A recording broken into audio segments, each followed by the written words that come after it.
வாக்குத்தத்தம் கொடுத்தபோது ಚೆನ್ನೈಯಲ್ಲಿ இருக்கோம் நாங்கள் வச்சு ஜெபம் பண்ணோம். ಈ ವಾಗ್ದಾನ ಸಭೆಯಲ್ಲಿ ಹೇಳುವಾಗ ನಾವು ಚೆನ್ನೈನಲ್ಲಿದ್ದಾಗ ಈ ವಾಕ್ಯವನ್ನಿಟ್ಟು ನಾವು ಸಹ ಪ್ರಾರ್ಥಿಸುತ್ತಿದ್ದೆವು.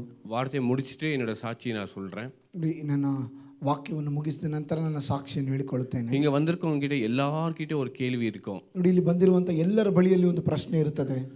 எனக்கு ஏன் இந்த மாதிரி நடக்குது, ಯಾಕೆ ನನ್ನ ಜೀವಿತದಲ್ಲಿ ಈ ರೀತಿ ನಡೆಯುತ್ತಿದೆ, என் காரியம் நடக்குமா, ನನ್ನ ವಿಷಯಗಳು ನಡೆಯುತ್ತವಾ. எல்லாரும் ஒரு எதிர்பார்ப்புள்ள சபைக்கு வந்திருக்கிறோம். ನೋಡಿ, ಎಲ್ಲರೂ ಒಂದು ನಿರೀಕ್ಷೆಯಿಂದಲೇ ಸಭೆಗೆ ಬರುತ್ತಾ ಇರುತ್ತೇವೆ. எனக்கு ஒரு நல்ல ஒரு எதிர்கால வாழ்க்கை கிடைக்குமா, ನನಗೆ ಒಂದು ಒಳ್ಳೆಯ ಭವಿಷ್ಯ ನನಗೆ ಸಿಗುತ್ತದಾ, என் பிள்ளைகள் வாழ்க்கை ஆசீர்வாதமா இருக்குமா, ನನ್ನ ಮಕ್ಕಳ ಜೀವಿತ ಆಶೀರ್ವಾದಕರವಾಗಿರುತ್ತದಾ. ஒருத்தர்கிட்ட கேட்டா இங்க இருக்கிற எல்லாருக்கும் எல்லா விதமான தேவைகள் இருக்கு. ನೋಡಿ, ಒಬ್ಬೊಬ್ಬರ ಬಳಿ ನೀವು ಕೇಳುವುದಾದ್ರೆ ಪ್ರತಿಯೊಬ್ಬರಿಗೂ ತಮ್ಮದೇ ಆದಂತ ಅನೇಕ ಅಗತ್ಯತೆಗಳು ಇದ್ದೇ ಇರುತ್ತವೆ. ஆனா தேவன் சொல்றாங்க இந்த இயர் வந்துட்டு இயர் ஆஃப் டிவைன் ಸರ್ಟಿಫಿಕೇಶನ್. ನೋಡಿ, ಆದರೆ ದೇವರು ನಿಮಗೋಸ್ಕರ ಉತ್ತರ ಇಟ್ಟಿದ್ದಾನೆ. ದೈವಿಕವಾದಂತ ಸಂತೃಪ್ತಿಯನ್ನು ಈ ವರ್ಷದಲ್ಲಿ ದೇವರು ಅನುಗ್ರಹಿಸುತ್ತಾನೆ. ಸಂಗೀತ 107:9 படிங்க. ಕೀರ್ತನೆಗಳು 107 ಅದರ 9ನೇ ವಾಕ್ಯವನ್ನು ಓದಿಕೊಳ್ಳೋಣ.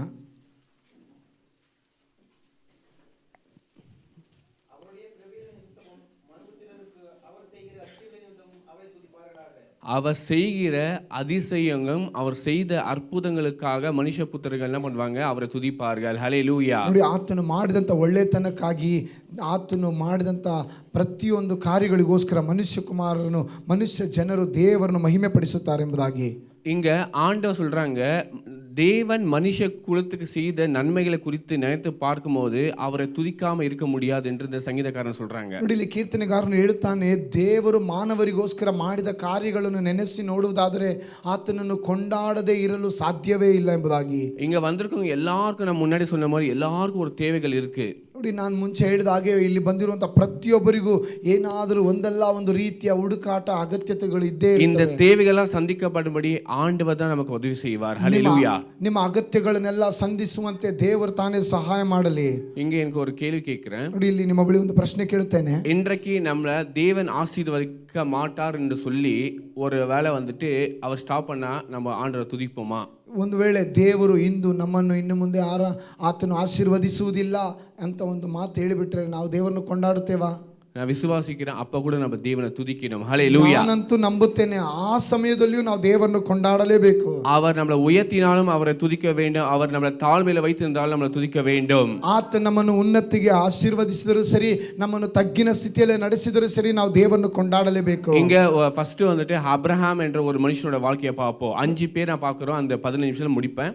ನೋಡಿ, 10 ನಿಮಿಷದಲ್ಲಿ 5 ವ್ಯಕ್ತಿಗಳ ಕುರಿತಾಗಿರುವಂತಹ ಕಾರ್ಯಗಳು ನಾವು ನೋಡಲಿದ್ದೇವೆ. ஒன்றாவது ஆதிகாಮ புஸ்தகத்துல 12வது அதிகாரம் 1-2ல ஆண்டவர் கிளியரா சொல்றாங்க அப்ரஹாமை பார்த்து. ನೋಡಿ, ಮೊದಲನೇದಾಗಿ ಆದಿಕಾಂಡ 12ನೇ ಅಧ್ಯಾಯದಲ್ಲಿ ದೇವರು ಅಬ್ರಹಾಮನನ್ನು ನೋಡಿ ಬಹಳ ಸ್ಪಷ್ಟವಾಗಿ ಹೇಳುವಂತ ಕಾರ್ಯಗಳು. கர்த்தர் அப்ரஹாமை நோக்கி, நீர் உன் தேசத்தையும் உன் இனத்தையும் உன் தகப்பன் வீட்டையும் விட்டு புறப்பட்டு நான் உனக்கு காண்கிற தேசத்துக்கு போன்றாங்க. ನೋಡಿ, ದೇವರಲ್ಲಿ ಅಬ್ರಹಾಮನ ಬಳಿ ಹೇಳುತ್ತಾರೆ, ಯೆಹೋವನು ಅಬ್ರಹಾಮನಿಗೆ, ನೀನು ಸ್ವದೇಶವನ್ನು, ಬಂಧು ಬಳಗವನ್ನು, ತಂದೆಯ ಮನೆಯನ್ನು ಬಿಟ್ಟು ನಾನು ತೋರಿಸುವ ದೇಶಕ್ಕೆ ಹೊರಟು ಹೋಗು. இங்க ஆண்டவர் எந்த ஜாகத்துக்கு கொண்டு போறாங்க, பிளேஸுக்கு கொண்டு போறாங்க அப்ரஹாமுக்கு சொல்ல. ನೋಡಿ, ಎಂತ ಸ್ಥಳಕ್ಕೆ ನಿನ್ನನ್ನು ಕೊಂಡೊಯ್ಯುತ್ತೇನೆ, ಎಲ್ಲಿಗೆ ಹೋಗಬೇಕೆಂಬುದಾಗಿರುವಂತಹ ಸ್ಥಳವನ್ನು ದೇವರು ಹೇಳುತ್ತಿಲ್ಲ. அவரோட பிளானும் சொல்ல அப்ரஹாமுக்கு. ದೇವರು ತನ್ನ ಆಲೋಚನೆಗಳನ್ನು, ಯೋಜನೆಗಳನ್ನು ಸಹ ಅಲ್ಲಿ ಹೇಳುತ್ತಿಲ್ಲ. ஒரே क्वेश्चन தான் கேக்குறாரு, நான் ஒரு கட்டளை கொடுக்கிறாரு. ಒಂದೇ ಒಂದು ಆಜ್ಞೆ ದೇವರು ಅಬ್ರಹಾಮನಿಗೆ ಕೊಟ್ಟದ್ದು, நீர் உன் தகப்பன் தேசத்தை அந்த ஊரை விட்டு வா, உன் இனத்தை விட்டு வா, உன்னை பெரிய ஆக்குறன்ட்டு ಬ್ಲೆಸ್ಸಿಂಗ್ಸ್ ಮಾತ್ರ சொல்றாரு. ನೀನು ಸ್ವದೇಶವನ್ನು, ನಿನ್ನ ಬಂಧು ಬಳಗವನ್ನು ಬಿಟ್ಟು ನಾನು ನಿನ್ನನ್ನು ಆಶೀರ್ವದಿಸ್ತೇನೆ ಎಂಬುದಾಗಿರುವಂತಹ ಒಂದು ಮಾತನ್ನು ಮಾತ್ರ ದೇವರಲ್ಲಿ ಹೇಳುತ್ತಿದ್ದಾರೆ. நல்லா ಕೇளுங்க, அப்ரஹாமுக்கு பின்காலம் நம்மளுக்கு தெரியும், ஈசாக் என்ற ஒரு நல்ல ஒரு ஆசீர்வாதத்தை தருவாரு, தேசங்களை தருவாரு, எல்லாமே தருவாரு. ನೋಡಿ, ನಮಗೆಲ್ಲರಿಗೂ ಚೆನ್ನಾಗಿ ಗೊತ್ತಿದೆ, ಅಬ್ರಹಾಮನಿಗೆ ದೇವರು ನಂತರ ಜೀವಿತದಲ್ಲಿ ಇಸಾಕನನ್ನು ಅನುಗ್ರಹಿಸಿ ಕೊಡುತ್ತಾರೆ.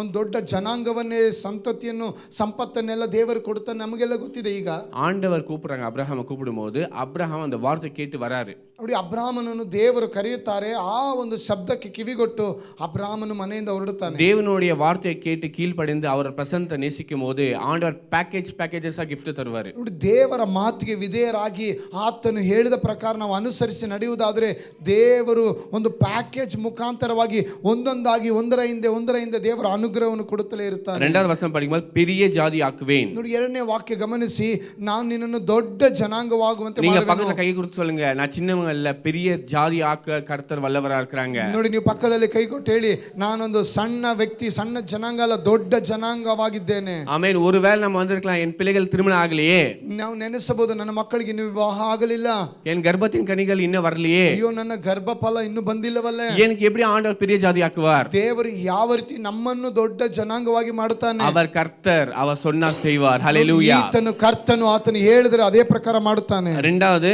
அவர் உன்னை நம்மளை ஆசீர்வதிக்கிறார். 2வது blessings, he will bless us.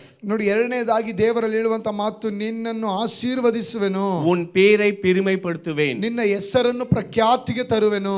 ஏதோ வந்தோம் சபைக்கு போகணும் அப்படி இல்ல, சபையில மட்டும் இல்ல, நம்மளோட வேலை ஸ்தலத்துல, குடும்பத்துல, எல்லா இடத்துக்கும் நம்ம தேவன் நம்ம நேம உயர்த்துவார். ನಾವು ಏನೋ ಸಭೆಗೆ ಬಂದ್ವಿ ಹೋದ್ವಿ ಎಂಬುದಾಗಿ ಅಲ್ಲ, ದೇವರು ನಮ್ಮನ್ನು ಅನುಗ್ರಹಿಸಿ ಆತ ನಮ್ಮ ಹೆಸರನ್ನು ಪ್ರಖ್ಯಾತಿಗೆ ತರುವನು. ನಾವು ಮನೆಯಲ್ಲಾಗಲಿ, ಕೆಲಸ ಮಾಡುವ ಸ್ಥಳದಲ್ಲಿ, ಓದುವ ಸ್ಥಳದಲ್ಲಾಗಲಿ, ಎಲ್ಲ ಕಡೆಯಲ್ಲೂ ದೇವರು ನಮ್ಮ ಹೆಸರನ್ನು ಆತನು ಕೀರ್ತಿಯಾಗಿ ಅನುಗ್ರಹಿಸುವನು. நீர் ஆசீர்வாதமாய் இருப்பாய். ನೀನು ಆಶೀರ್ವಾದವಾಗಿ ಇರುವಿ. You will be a blessing to the nation. ನೀನು ಈ ದೇಶಕ್ಕೆ ಆಶೀರ್ವಾದ உன் ನಿಧಿಯಾಗುವಿ. குடும்பத்துக்கு நீதான் ஆசீர்வாதம். ನಿನ್ನ ಕುಟುಂಬಕ್ಕೆ ನೀನೇ ಆಶೀರ್ವಾದ. ஆண்டவர் ஆபிரகாமை கூப்பிட்டு வார்த்தை சொன்னாரு, பிளான் கொடுக்கல, அவரோட ஃபியூச்சர் சொல்லல, நீ எழுந்து வா, உன்னை ஆசீர்வதிப்பேன்னு சொல்றாரு. ನೋಡಿ, ದೇವರು ಒಂದು ಆಜ್ಞೆ ಅಷ್ಟೇ ಕೊಟ್ಟಿದ್ದು, ಆತನು ಯಾವ ಸ್ಥಳ ಹೇಳಲಿಲ್ಲ, ಆತನ ಯೋಜನೆಗಳನ್ನು ಹೇಳಲಿಲ್ಲ, ನೀನು ಹೊರಟು ಬಂದರೆ ನಿನಗೆ ಆಶೀರ್ವಾದ ಎಂಬುದಾಗಿ. 13வது அதிகாரத்துல 2வது இடத்துல பார்க்கும்போது அப்ரஹாம ஆண்டவர் அளவிலாத ஆசீர்வதிக்கிறாரு. 13ನೇ ಅಧ್ಯಾಯದ ಆದಿಕಾಂಡ 13:2 ನೋಡುತ್ತೇವೆ, ಅಬ್ರಾಮನನ್ನು ದೇವರು ಆತನು ಲೆಕ್ಕವಿಲ್ಲದಷ್ಟು ಐಶ್ವರ್ಯವಂತನಾಗಿ நீங்க அந்த ಅನುಗ್ರಹಿಸಿದ್ದಾನೆ. வசனத்தை 6-7 படிக்கும்போது அவருடைய ஆடு மாடுகள் மேய்க்க இடம் இல்ல, அவ்வளவு ஒரு ஆசீர்வாதம் கொடுத்திருக்கிறாரு. 13ನೇ ಅಧ್ಯಾಯದ 6-7 ವಾಕ್ಯಗಳನ್ನೆಲ್ಲ ನೀವು ನೋಡುವುದಾದರೆ, ಆತನ ದನ ಕುರಿಗಳನ್ನು ಮೇಯಿಸಲಿಕ್ಕೆ ಸ್ಥಳ ಸಾಕಾಗಲಿಲ್ಲ, ಅಷ್ಟರ ಮಟ್ಟಿಗೆ ದೇವರು ಅನುಗ್ರಹಿಸಿದ. 15வது அதிகாரத்தை 1வது வாரத்துல வரும்போது மறுபடியும் 15ನೇ ಅಧ್ಯಾಯದ 1ನೇ ವಾಕ್ಯಕ್ಕೆ ಬರುವಾಗ ಮತ್ತೆ கர்த்தர் அப்ரஹாமுக்கு தரிசனத்தோட பேசி, ನೋಡಿ, ದೇವರು ಅಬ್ರಾಮನಿಗೆ ದರ್ಶನದ ಮುಖಾಂತರವಾಗಿ ಮಾತನಾಡಿ அவரை தேற்றுகிறாங்க.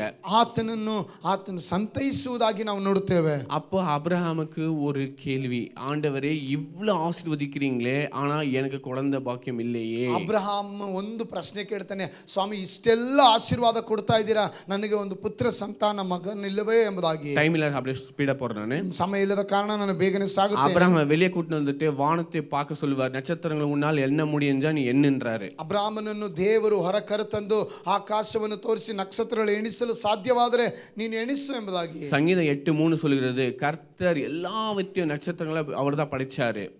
ಕೀರ್ತನೆ 8:3 ನೋಡ್ತೇವೆ, ದೇವರು ತಾನೇ ಎಲ್ಲಾ ಸೃಷ್ಟಿ ಮಾಡಿದವನು, ನಕ್ಷತ್ರಗಳನ್ನು ಆಕಾಶದಲ್ಲಿರುವಂತ ಎಲ್ಲವುಗಳನ್ನು ಆತನು ಸೃಷ್ಟಿ ಮಾಡಿ எல்லாத்தையும் உருவாக்கின தேவனுக்கு ஆசீர்வாதமான ஈசாக்கு கொடுப்பது பெரிய காரியமா? ಎಲ್ಲವನ್ನು ಉಂಟು ಮಾಡಿ ಸೃಷ್ಟಿ ಮಾಡಿದಂತ ದೇವರಿಗೆ ಅಬ್ರಾಮನಿಗೆ ಇಸಾಕನನ್ನು ಕೊಡಲು ಅಸಾಧ್ಯ ಸಂಗತಿಯೇ? மெடிக்கல் மே சே நோ, ವೈಜ್ಞಾನಿಕವಾಗಿ ನೋಡುವುದಾದ್ರೆ ಇದು ಅಸಾಧ್ಯ. ஆனா தேவன் சொல்றாங்க, வாக்கு கொடுத்தவர் சொல்றாரு, உன்னை ஆசீர்வதிப்பேன் என்று. ಆದರೆ ವಾಗ್ದಾನ ಮಾಡಿದಂತ ದೇವರು ಹೇಳುವಂತ ಮಾತು, ನಿನ್ನನ್ನು ಅನುಗ್ರಹಿಸುವೆನೆಂಬುದಾಗಿ. ஆதியாகமம் 21:1-2 படிக்கும் போது ஆண்டவர் சாராளை சந்தித்து அவங்களோட கர்ப்பத்தின் கனிகளாக ஈசாக்கு கொடுத்தார். ದೇವರು ಇಲ್ಲಿ ಆದಿಕಾಂಡ 21ನೇ ಅಧ್ಯಾಯದಲ್ಲಿ 1ರಿಂದ ನೋಡುವುದಾದರೆ, ದೇವರು ಸಾರಾಳನ್ನು ಸಂಧಿಸಿ ಆಕೆಯ ಗರ್ಭ ಫಲವನ್ನು ದೇವರು ಅನುಗ್ರಹಿಸಿ ಇಸಾಕನನ್ನು ಕೊಟ್ಟರು. ஆண்டவர் அவருக்கு கொடுத்த ஆடு மாடுகள் சொத்துಕ್ಕಿಂತ, ದೇವರು ಈ ಅಬ್ರಾಮನಿಗೆ ಕೊಟ್ಟಂತ ಸಿರಿ ಸಂಪತ್ತು ಐಶ್ವರ್ಯಗಳಿಗಿಂತ, ஆண்டவர் கொடுத்த ஈசாக்குக்கிಂತ, ಅಬ್ರಾಮನಿಗೆ ದೇವರು ಕೊಟ್ಟ ಇಸಾಕನಿಗಿಂತ எல்லாவற்றுக்கும் பெரிய தெரியுங்களா? ನೋಡಿ, ಎಲ್ಲದಕ್ಕಿಂತ ಆತನಿಗೆ ಶ್ರೇಷ್ಠವಾದ ஆண்டவருடைய பிரசன்னம் அப்ரஹாமுக்கு இருந்தது. ஹல்லேலூயா. ಅಬ್ರಹಾಮನಿಗೆ ದೇವರ ಪ್ರಸನ್ನತೆ ಸಾನ್ನಿಧ್ಯ. உங்கள் தேவர்களை காட்டிலும் தேவனோட பிரசன்னத்தினால் உங்களை இந்த வருஷத்துல நன்மையினால் நிரப்ப போகிறார். ನೋಡಿ, ನಿಮ್ಮ ಹೆಸರಿಗಿಂತ ನಿಮಗೆಲ್ಲ ಇರುವುದಕ್ಕಿಂತ ದೇವರು ನಿಮ್ಮನ್ನು ಹೆಚ್ಚಾಗಿ ಆತನ ಅನುಗ್ರಹಿಸಲಿದ್ದಾನೆ. ಆತನ ಪ್ರಸನ್ನ ಮೊದಲ ಕಾರ್ಯಂ. ಹಲ್ಲೇಲೂಯಾ. ಸಂಗತಿ. ಎರಡನೇದಾಗಿ தாவீது. ದಾವೀದನ ಕುರಿತಾಗಿ ನೋಡೋಣ. தாவீது பார்க்கும்போது 1 சாமுவேல்ல ದಾವೀದನನ್ನು 16வது அதிகாரத்துல ಗಮನಿಸುವುದಾದರೆ, பார்க்கும்போது 1 ಸಮುವೇಲ 16ನೇ ಅಧ್ಯಾಯದಲ್ಲಿ ನೋಡ್ತೇವೆ, அவர் ஆடுகள் பக்கத்துல ஆடுகளை மேய்த்து கொண்டிருந்தாங்க. ನೋಡಿ ಈತನು ಕುರಿಗಳನ್ನು ಮೇಯಿಸುವಂತವನಾಗಿದ್ದನು. அவருக்கென்ற பேர் பெருமை இல்ல.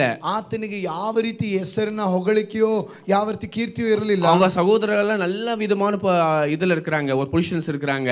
ತನ್ನ ಸಹೋದರರೆಲ್ಲ ಒಳ್ಳೆ ಸ್ಥಾನಮಾನದಲ್ಲಿದ್ದಾರೆ. ஆனா பெற்றோர்கள் அவருடைய பேரை மறந்துட்டாங்க.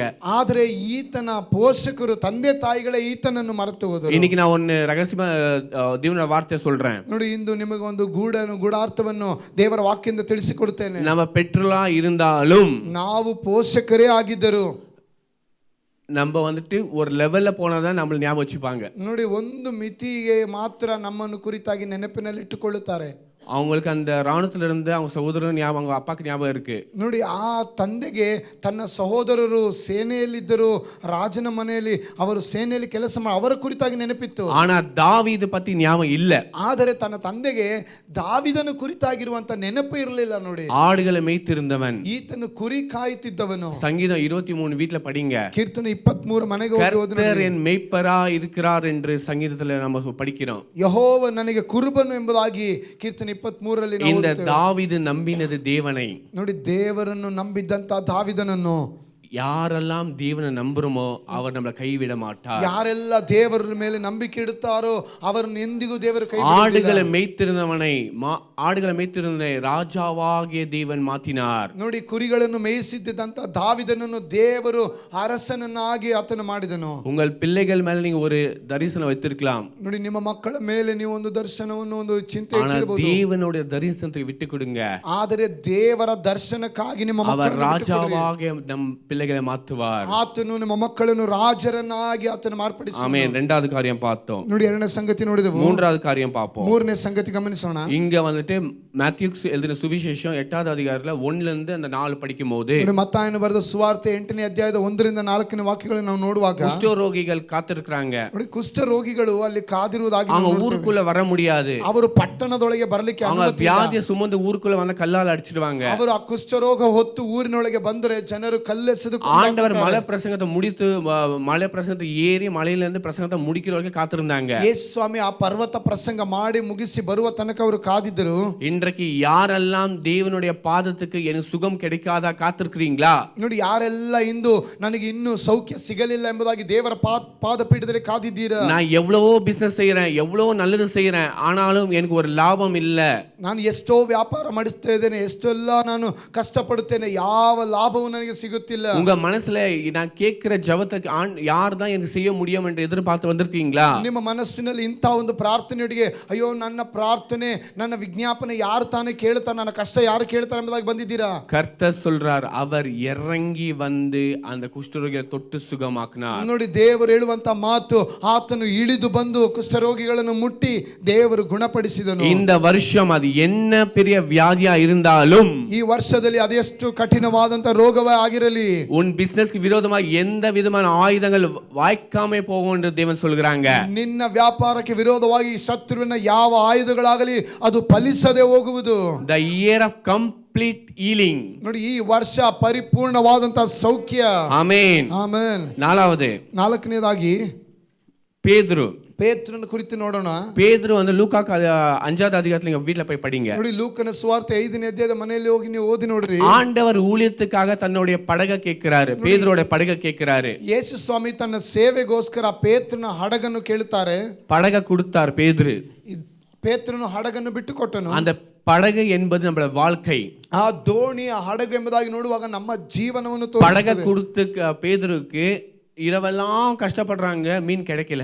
ಈ ದೋಣಿ ಕೊಟ್ಟಂತ ಪೇತ್ರನು ರಾತ್ರಿ ಇಡೀ ಕಷ್ಟಪಡುತ್ತಾನೆ, ಪ್ರಯಾಸ ಪಡುತ್ತಾನೆ, ಯಾವ ಮೀನು ಸಿಕ್ಕಲಿಲ್ಲ. ஆண்டவர் கேட்கிறாரு, என்னப்பா ஆச்சுன்ட்டு. ನೋಡಿ, ದೇವರು ಯೇಸು ಸ್ವಾಮಿಯಲ್ಲಿ ಕೇಳುತ್ತಾರೆ, ಏನಪ್ಪ ಆಯ್ತು ಎಂಬುದಾಗಿ. அப்போ எல்லாத்தையும் சொல்றாங்க, இரவெல்லாம் கஷ்டப்பட்டேன், எனக்கு ஒரே ஒரு மீன் கூட கிடைக்கலன்னு கண்ணீரோடு சொல்லியிருக்கிறாரு. ಅಲ್ಲಿ ಹೇಳುವಂತ ಮಾತು, ಸ್ವಾಮಿ ನಾವು ರಾತ್ರಿ ಎಲ್ಲ ಪ್ರಯಾಸ ಪಟ್ಟೆವು, ನಮಗೆ ಏನು ಸಿಕ್ಕಲಿಲ್ಲ ಎಂಬುದಾಗಿ ಅವರು ಕಣ್ಣೀರಿಂದ ಮೊರೆ ಇಡುತ್ತಾರೆ. ஆனா பேதுருக்கு ஆண்டவர் சொன்னாரு, ಆದ್ರೆ ಯೇಸು ಸ್ವಾಮಿ ಪೇತ್ರನ ಬಳಿ நான் காமிக்கிற டைரக்ஷன்ஸ்ல நீ வழியா போடு. ನೋಡಿ, ನಾನು ಹೇಳುವಂತ ದಿಕ್ಕಿನಲ್ಲಿ ನಿನ್ನ ಬಲೆಯನ್ನು ಹಾಕು. கர்த்தருடைய வார்த்தையை நம்பி அந்த வழிகள் வாழ்க்கையை நம்ம வாழ்க்கையை சரிப்படுனா ನೋಡಿ, ಆ ದೇವರು ಹೇಳಿದ ಮೇರೆಯಲ್ಲಿ ನಮ್ಮ ಜೀವಿತವನ್ನು ನಾವು ಸರಿಪಡಿಸಿ ಮುಂದೆ ನಡೆಸಿದರೆ பேதுருவோட படகை மட்டுமில்லை, நம்ம சுத்தி இருக்க எல்லாரோடைய படகை ஆண்டவர் நிரப்ப வல்லவரா இருக்கிறாங்க. ஹalleluya. ಪೇತ್ರನ ದೋಣಿ ಮಾತ್ರ ಅಲ್ಲ, ನಮ್ಮ ದೋಣಿಯನ್ನು, ನಮ್ಮ ಸುತ್ತಮುತ್ತಲಿರುವಂತಹ ಎಲ್ಲರ ದೋಣಿಗಳನ್ನು ದೇವರು ತುಂಬಿಸಲು ಶಕ್ತನಾಗಿದ್ದಾನೆ. கடைசியா ஒன்னு சொல்லிட்டு நான் சாட்சி சொல்லி முடிக்கிறேன். ಕೊನೆಯದಾಗಿ ಒಂದು ಸಂಗತಿಯನ್ನು ಹೇಳಿ ನನ್ನ ಸಾಕ್ಷಿಯನ್ನು ಹೇಳಲು ಬಯಸುತ್ತೇನೆ. லூக்காக்கு எழுதின சுவிசேஷம் 13வது அதிகாரம் ಲೂಕನ ಬರೆದ ಸುವಾರ್ತೆ 13ನೇ ಅಧ್ಯಾಯ 11-12. ಅದರ 11 ಮತ್ತು 12ನೇ ವಾಕ್ಯಗಳು. 18 வருஷமாக 18 ವರ್ಷಗಳ ಕಾಲದಲ್ಲಿ சாத்தான் கட்டி வைத்திருந்த ಸೈತಾನಿಂದ ಬಂಧಿಸಲ್ಪಟ್ಟಂತಹ அவர் கூனியா இருந்தாங்க. ನೋಡಿ, ಆ ಸಹೋದರಿ, ಆ ತಾಯಿ ನಡು ಬೊಗ್ಗಿದವಳಾಗಿದ್ದಳು. இன்றைக்கு நான் உங்களுக்கு ஒன்று சொல்றேன். ನೋಡಿ, ಇಂದು ನಾನು ನಿಮ್ಮ ಬಳಿ ಒಂದು ಸಂಗತಿ ಹೇಳ್ತೇನೆ. இந்த ஸ்திரீ, ನೋಡಿ, ಈ ತಾಯಿ சபைக்கு நார்மலா தான் வந்து கொண்டிருந்தாங்க. ಈ ಸಭೆಗೆ ಯಥಾರ್ಥವಾಗಿ ಎಲ್ಲಾ ವಾರವೂ ಬರುತ್ತಿದ್ದಳು. அவ்வளவு போராட்டத்தோட சபைக்கு வந்து இருக்காங்க. ಎಷ್ಟು ಹೋರಾಟ ಇದ್ದರೂ ಸಹ ಆಕೆ ಸಭೆಗೆ ಬರುವುದು ನಿಲ್ಲಿಸಿಲ್ಲ. அன்னைக்கு இயேசு வருவார் என்று அவங்க நம்பி வந்தாங்களோ எனக்கு தெரியாது. ಆ ದಿನ ಯೇಸ್ವಾಮಿ ದೇವಾಲಯಕ್ಕೆ ಬರುತ್ತಾರೋ, ಚರ್ಚ್ಗೆ ಬರ್ತಾರೋ ಎಂಬುದಾಗಿ ನಂಬಿಕೆ ಇತ್ತೋ ಗೊತ್ತಿಲ್ಲ, ಆಕೆ ಬಂದಿದ್ದಳು. இன்னைக்கு நம்ம கூட தேவனை தேடி சபைக்கு வந்து கொண்டிருக்கிறோம். ನೋಡಿ, ಇಂದು ಸಹ ನಾವು ಪ್ರತಿ ವಾರಗಳು ನಾವು ದೇವರನ್ನು ಹುಡುಕಿ ಆಲಯಕ್ಕೆ ಬರುತ್ತೇವೆ. 18 வருஷமா கட்டி வைத்திருந்த அந்த பிசாசின் கட்டுகளை யார் எனக்கு விடுதலை ஆக்குவார் என்று மனசில் நம்பி வந்திருக்கலாம். ಈ 18 ವರ್ಷಗಳಿಂದ ಬಂಧಿತಲಾಗಿ ಸೈತಾನನ ಬಂಧನದಲ್ಲಿದ್ದು ಯಾರು ಬಿಡಿಸುತ್ತಾರೆ ಎಂಬುದಾಗಿರುವಂತಹ ಚಿಂತೆಯಲ್ಲಿ, ಪ್ರಾರ್ಥನೆಯಲ್ಲಿ ஒரு ரகசியத்தை சொல்லி நான் முடிக்கிறேன். ನೋಡಿ, ಇದರ ಒಂದು ಗೂಢಾರ್ಥ ಹೇಳಿ ನಿಲ್ಲಿಸ್ತೇನೆ.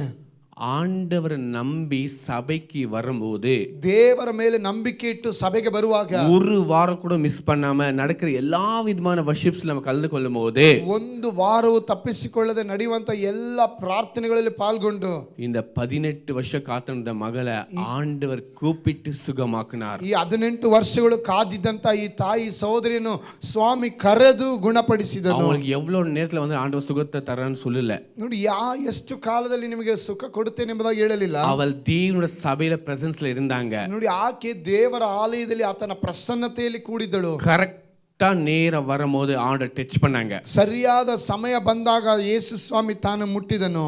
இன்றைக்கு ஒரு தீர்க்கதரிசனமாவை நான் சொல்றேன். ನೋಡಿ, ಈಗ ನಾನು ಒಂದು ಕಾರ್ಯವನ್ನು ಹೇಳಲು ಬಯಸ್ತೇನೆ. ஆண்டவர் சொல்றாங்க, சபைக்கு வாங்க. ಸ್ವಾಮಿ ಹೇಳುವಂತ ಮಾತು, ನೀವು ದೇವಾಲಯಕ್ಕೆ ಬನ್ನಿರಿ. தேவன் நம்மள தொட ஆசீர்வாதமா இருக்கிறார். ஹalleluya. ದೇವರು ತಾನು ಆಶೀರ್ವದಿಸಿ 18 வருஷமா இருந்த கட்டுகள் எல்லாம் ஒரே டச்.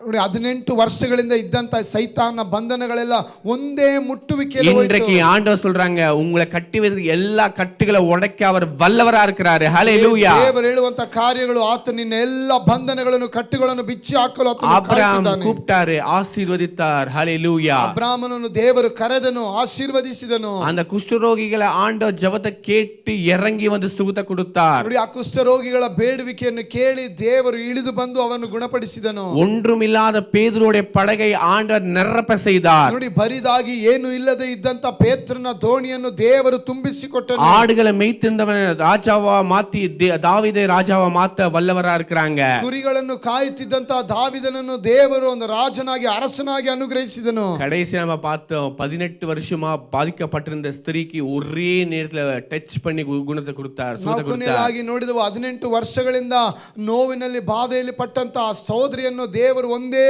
ಮುಟ್ಟುವಿಕೆಯಲ್ಲಿ இன்றைக்கு நீங்க எதற்கெல்லாம் எதிர்பார்த்திருக்க, the year of divine sanctification. ನೋಡಿ, ಯಾವುದಕ್ಕೆಲ್ಲ ನೀವು ಎದುರು ನೋಡಿ ಬಂದಿದ್ದೀರೋ, ದೈವಿಕವಾದಂತಹ ಸಂತೃಪ್ತಿಯನ್ನು ದೇವರು ನಿಮ್ಮ ಮುಂದೆ ಇಟ್ಟಿದ್ದಾನೆ. நான் 2 நிமிஷம் மட்டும் சாட்சி சொல்லி நான் முடிக்கிறேன். 2 ನಿಮಿಷದಲ್ಲಿ ನಾನು ಸಾಕ್ಷಿ ಹೇಳಿ ನಾನು ನಿಲ್ಲಿಸ್ತೇನೆ. கர்த்தர் வந்துட்டு இந்த வருஷம் வந்துட்டு 2025 ரொம்ப பிளஸ்டா இருந்தது.